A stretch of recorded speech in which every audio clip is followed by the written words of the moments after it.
Okay, so Wade, continuing on, was that the answer you were looking for? I mean, I was kind of like, I actually kind of wanted to know what went into the consecration of your space. Oh my gosh. I Because mean, like this is a space for work. What did you do to make this a space safe for this work? so God, this is going back years and years. Like this is going back years. This is going back to uh before I was doing any sort of Golden Dawn work. It was just, my pagan druid stuff. So I would have done like a energy clearing um ritual in the room, and then just really like building up the space magically um with doing ritual and doing my magic in this space. But like when it was, like a bare bones room, just four walls, um and I mean, I do this like, whenever I've moved, clearing the entire house, anyways, but in particular with, you know, whichever room again, wherever I've lived, whichever room that is dedicated just to ritual work, um, doing a energy clearing ceremony, and then just through the regular constant use of the space magically and spiritually, it builds up that energy. But what I So did, you like what I with this room, what I did specifically, like I couldn't go to specifics because that was just years ago, years and years ago. sure, um but you feel like a lot of this is residual buildup then, oh God, yeah. just doing the work. Yeah, yeah, yeah, yeah, yeah, I love that. yeah. So I mean, even like when you clear the space after you've done, a ritual or any sort of magic, you're not uh I mean, you could completely wipe the space. There's rituals for that, but um I wouldn't go that far, you And know. how long have you been working out of that space?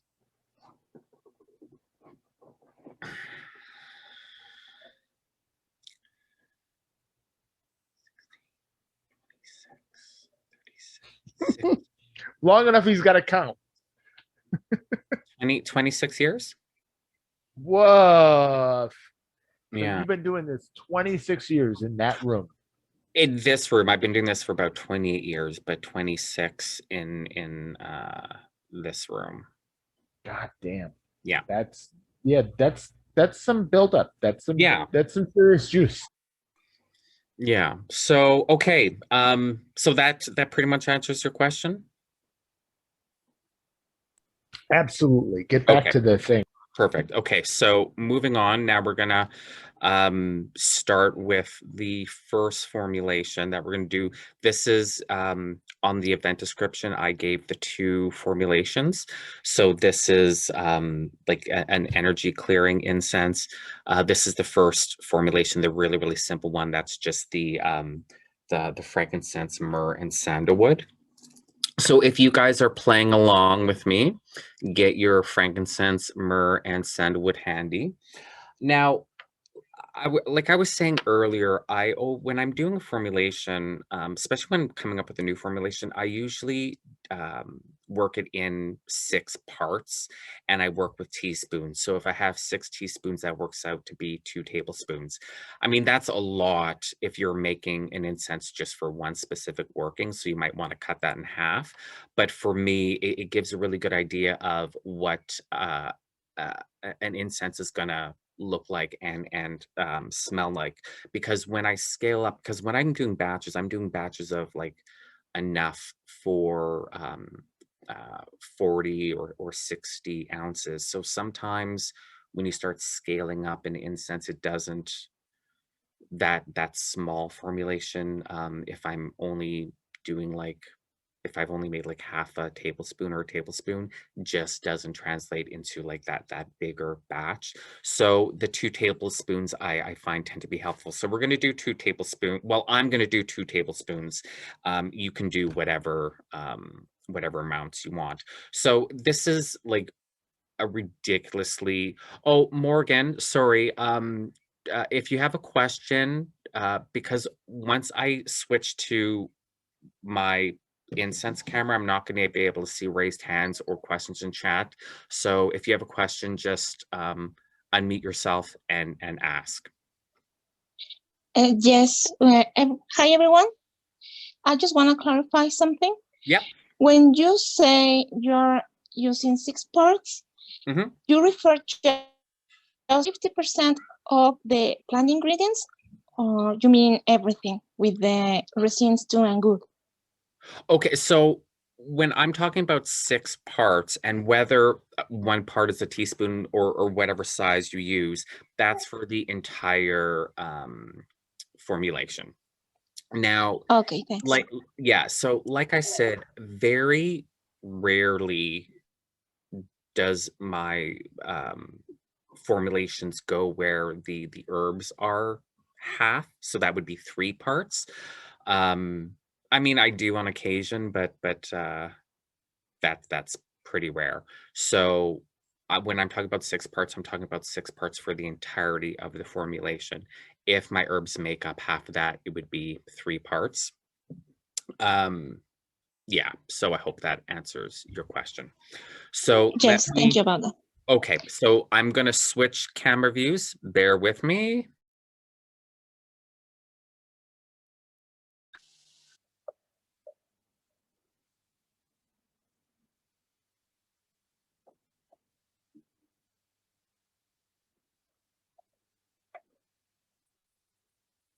Okay, can everyone hear me okay? Yes. Yep. Yep. You sound great. Yes? No? Yeah, we can hear you. Yeah, Yes? we can hear you. Oh, I can't. I forgot I'm on my phone now. You know what's funny? Okay. So like we had really good audio on the first thing. So like, hang on, you can't hear us for shit. No, I can kind of hear you. Oh, Um, you know what I'll do? keep your Let me try this. keep your audio Hold on, hold on. Hold on. Bear with me. You know, you could just keep your audio on the first camera. Okay, okay. Yeah, You you can hear me sound fine? awesome now. Yeah. Okay. And you're very loud, so I'm turning you down. Oh, okay. All right. So, no, the keeping the volume up on my computer when I had my phone on was given that weird feedback, so I had to turn the volume on the computer off. So, okay, so I can hear you guys, you can hear me. So, get started. Like this is like embarrassingly easy, but yeah. So we're doing our clearing incense, and we're going to start with our frankincense. Now, our frankincense is going to make up, again, we're doing 6 parts. Our frankincense is going to make up half of this formulation. So that's 3 parts. So I'm going to do 3 teaspoons of frankincense. Simple, very simple. I'm going to, oh, and one thing I'll mention is I always, when I'm making my formulations, I always go in order from the largest amount, the ingredient largest amount to the least amount, and then my liquids, so the essential oils, wine, honey, whatever. Myrrh, we're going to do 2 parts.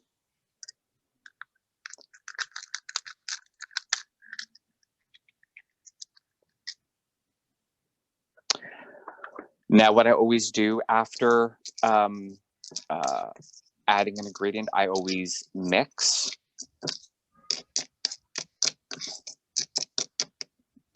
And then I'm going to finish off with one part of sandalwood.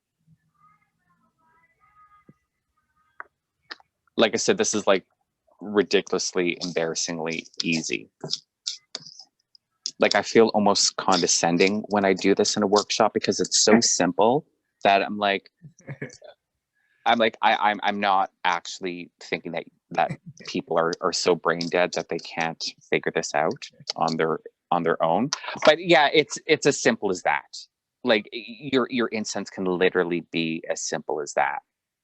But again, it's deceptively easy when we're just sitting here doing this. But again, when I'm actually making this incense, I've spent time preparing the space energetically, whether I'm casting a circle or doing the pentagram, hexagram rituals, whatever. This is my working altar, this table. This is where I make all of my products. So I have my altar candles lit. I've lit my planetary candles. They've been anointed with the planetary oils. So it's still a process.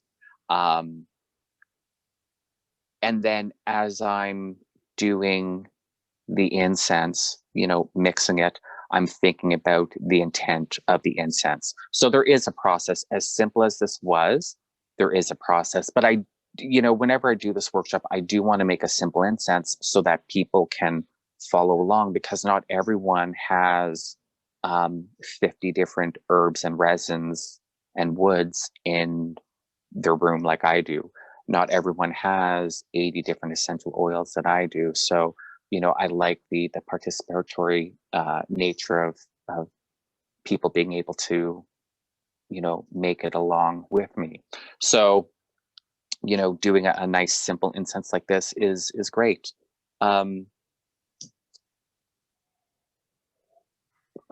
So really after this, I use, craft pouches, but you put it in a bag, in a tin, in a jar, you close down your space, you're done. Like you've made a great magical incense. It's going to burn slow because it's all resins and wood.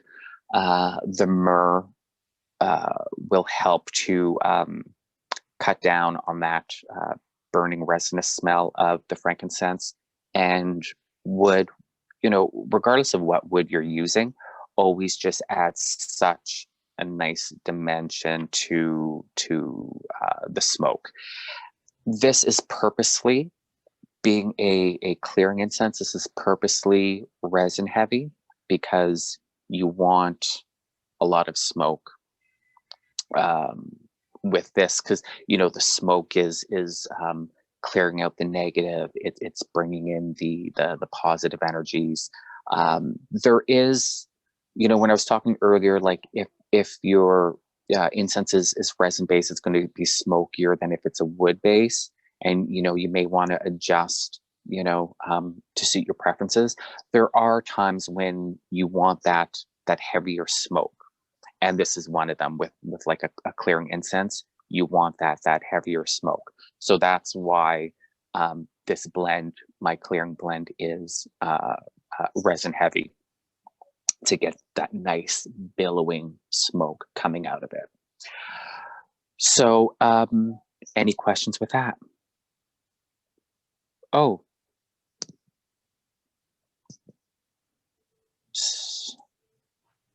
Oh, so, okay, that was weird. Okay, so no questions with that blend? Okay, so let's move on. So this next blend, there's no real super difficult, complex, well, I shouldn't say that. I mean, making kefi is quite, that's a Egyptian incense. Making kefi can be quite the process, but in general, I'm saying, oh, we're going to make a simple incense, we're going to make a complex incense. The next incense is still fairly simple. Okay, Brendan, thanks for coming. Bye. Bye. Okay, so the next incense that we're going to be making is like a magical, spiritual, energy enhancing incense. Now, in the product description, you'll notice that I said, you know, you're going to need sandalwood or sandalwood oil, rose peel, orange peel, or orange oil. I wanted to give you the option, number one, of doing you know, something different, but also showing how you can substitute essential oils for resins, woods, and herbs. It, doing that can change a recipe enough that it can smell different, it can smoke different and whatnot. But the most important thing, like if I mean, if you're making incense just for scent, then that's gonna affect things. But our main focus is the energetic qualities, the magical qualities of the incense. So whether you're using orange peel or orange oil isn't going to affect the intent of the incense, just the smell and possibly how it smokes. Okay, so for this one, let's figure this out. Okay, so for this one, we're going to do, if you're not going to use the sandalwood oil or the orange oil, do another 3 parts of the frankincense.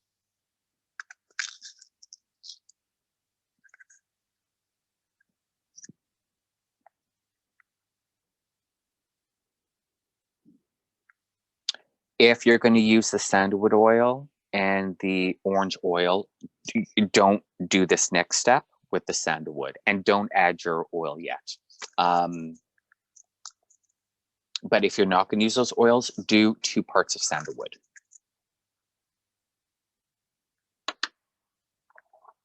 And we're going to just mix those up.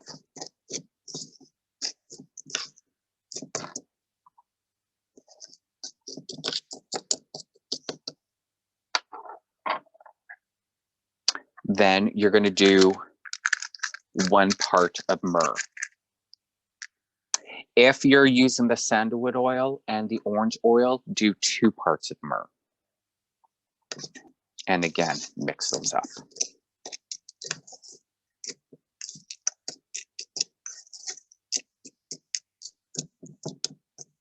I actually normally would have ground these pieces of myrrh down a little bit so they're more dispersed, but you get the idea. Okay, the next ingredient is the orange peel. Now, if you're using orange oil, skip this part, and we're going to do a 1/2 part of orange peel.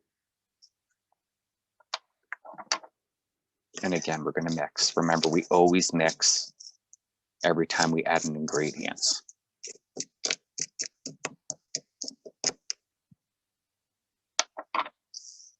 Rose petals. Add a 1/2 part of rose petals. Now, if you're using the sandalwood oil, oh, I skipped something, didn't I? Oh, I did. If you're using the sandalwood oil and the orange oil, instead of doing a 1/2 part of rose petals, do 1 part of rose petals. I was going to add cinnamon to this blend, and I completely forgot. So, I mean, okay, we're not screwing up the blend. Like I said, I always work in 6 parts. That's just for, that's just, you know, like I said, for my testing bit. So by adding another 1/2 part isn't going to drastically change anything. So add a 1/2 part of the cinnamon, regardless of which blend you're doing. Working with the sandalwood oil and the orange oil or without them, add a 1/2 part of cinnamon. Okay, now for those of you that are using the sandalwood oil and the orange oil, go ahead and put 3 drops of sandalwood oil in. Then you're going to mix. Then you're going to add 3 drops of your orange oil. Then you're going to mix. And then all of us are going to take our raisins. Now, raisins and the cranberries, I've always kind of treated as like an add-on product or ingredient. I never include them in the actual parts. Don't ask me why. I think that's just I almost feel like it's such because it's like a food item. It's just something like more of an add-on. So I never include them in my parts. They're just on top of everything. So regardless of whether you're doing 3 raisins or 6 raisins, you can add them in whole. You can cut them up. I pre-cut mine because I didn't want to have sticky fingers for half of this workshop. And again, mix them in. So now we have that. We're all going to add 3 drops of lavender oil.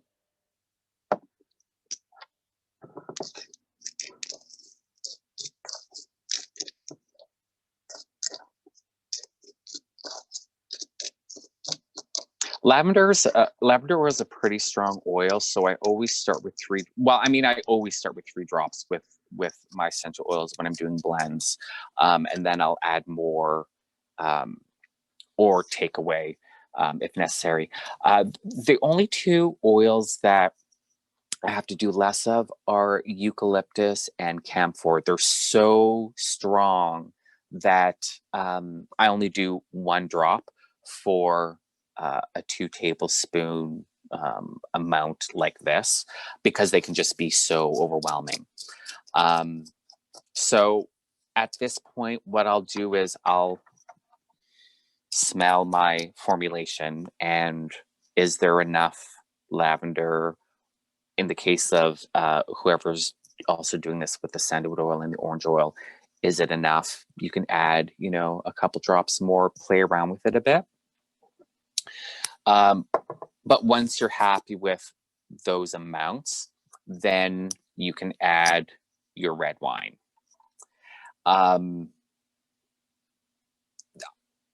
The amount that you use with the wine is entirely up to you. You can treat it almost like an essential oil where you're just adding a couple of drops. That can be handy if you need to make this and burn it right away. When you start adding a lot of wine, it becomes wet, and then of course it's not going to burn until it dries.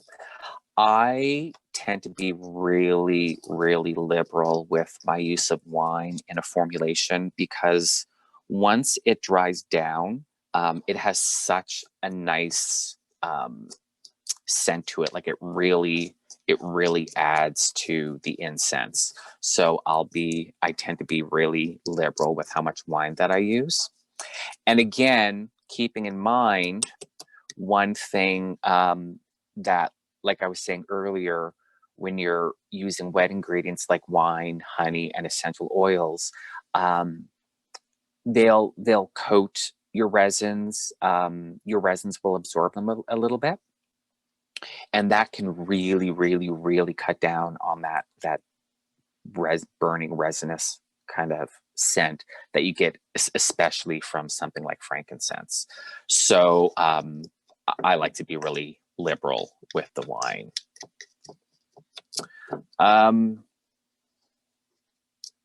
There was something, what was I just going to say before I said that? Oh, another way you can work with wine is if you, like in this formulation, we have both woods and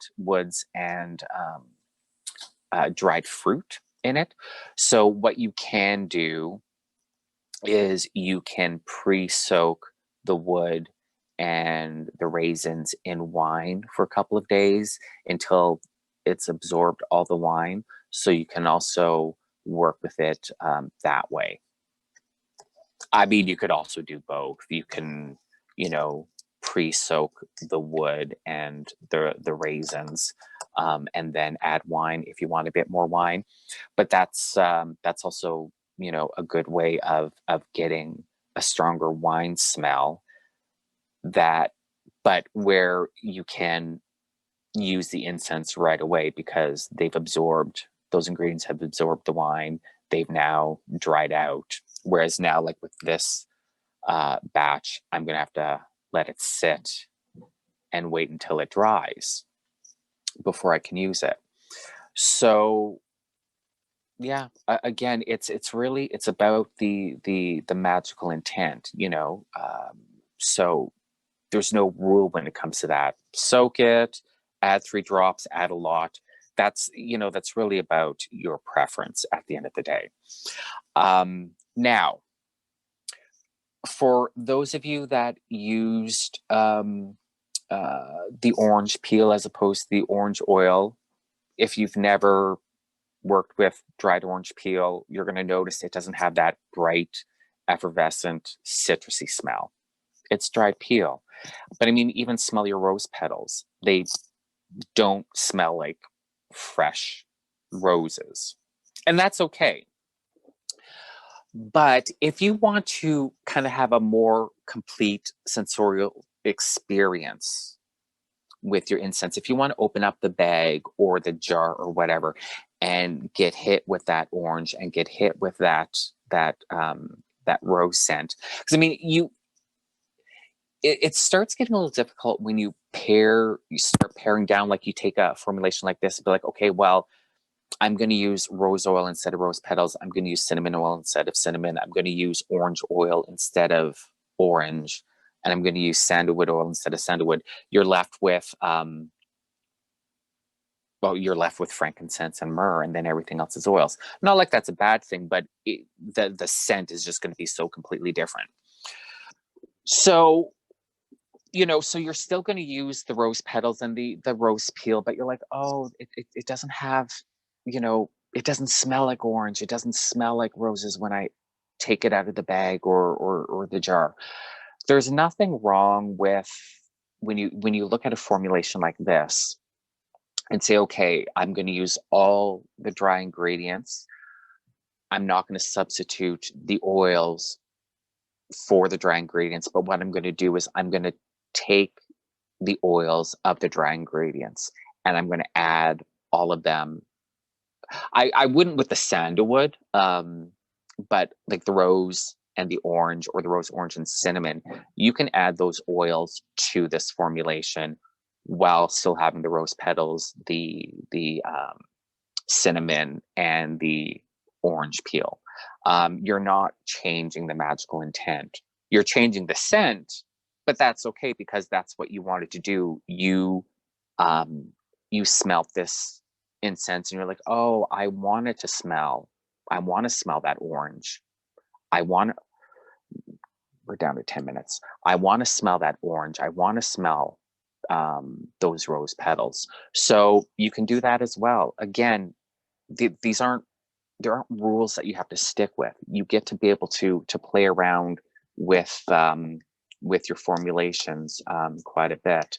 I usually will use a lot of essential oils in my formulations. Like I said, like I have, you know, benzoin in. Well, benzoin's not a good example because that smells. No, actually, that is kind of a good example. Benzoin has kind of like a vanilla sweet scent. Sometimes there's some batches where it's not as strong, the resin. So I'll add some benzoin resinoid to the incense blends. But I typically will include the essential oils of the dry ingredients in a lot of my blends, not because I want that, like, oh, it smells like orange, but again, those oils coat and absorb into the resins to a certain degree, to again cut down on that that burning resinous scent. So, you know, you're not overloading the incense, you're not overdoing it, you're not affecting the intent of the incense if you do that. So, you know, knock yourself out. You can make your incense as quick and simple, or as complicated. Well, I shouldn't say complicated, but it's more of an involved process as you want. It's How do you entirely up to you. Sean, how do you feel about adding things like your traditional cooking herbs like basil, thyme, rosemary? I work with basil, thyme, rosemary, coriander, black pepper, cardamom, you know, all those cooking herbs. They have magical properties to them, and they, you know, so they have their place in incense, of course. Do you find them, are they additive for you? They're never the focus. No, they're, again, the herbs are never the bulk or the base of my incenses, just because I want the incense to have a nice, even, slower burn. I don't want that inevitable burning plant matter scent. Sure, yeah. So so there's that, like, that's my main reason why they're not the base of my incenses. The thing too is that because the resins and the woods tend to be a lot more generic in their correspondences, whereas herbs can start being a little bit more specific in their intent. Or I shouldn't say specific in their intent. They can have, like, you know, in that list of just generic ingredients for protection, you know, you can find those in there. But if you look at more specific forms of protection, like psychic protection, you know, then they start being a little bit more specialized. And those specialized ingredients I always use as, you know, like, enhancers, as opposed to being the bulk of the formulation. Sure. How do you feel about like fresh versus dried when you're dealing with those sorts of enhancers? Okay, so fresh doesn't burn as well. So you can have a problem right there. I mean, you know, when we're working with loose incense, we're typically burning them on a small piece of charcoal. When I'm doing outside rituals with a fire, I'll throw handfuls onto the fire. So, you know, it's a big fire. Your fresh ingredients are going to burn. But on the little disc, they can start causing a little bit of problems with how the incense is burning. And stuff like, if you're working with, well, I'll go back to cedar tips, because remember, so you have a formulation that calls for cedar wood. You don't have cedar wood, but you have cedar tips. Number one, you're not going to use the cedar tips exactly the same way as the cedar wood, because the cedar wood is going to make up the base, or one of the base ingredients of the incense, whereas the cedar tips have to be treated like herbs. But they can still be a little sappy. Do you know what I mean? Yeah, so I do. You know, yeah, so like with like the cedar tips, you wouldn't have that as the bulk, because it just starts burning, so you get that burning smell. Yeah. And it can start coating the other ingredients and kind of like melting into the charcoal. So now your incense isn't burning properly. So, you know, when you're making loose incense, and you're burning it on these little charcoals, it's best to use dry ingredients. Do you, I guess the next question I have is that, do you, I know not everything, obviously you can't do this with everything, but do you dry your own stuff whenever possible? No. You know, I would love to be that person that goes in the garden and gets all of their stuff, but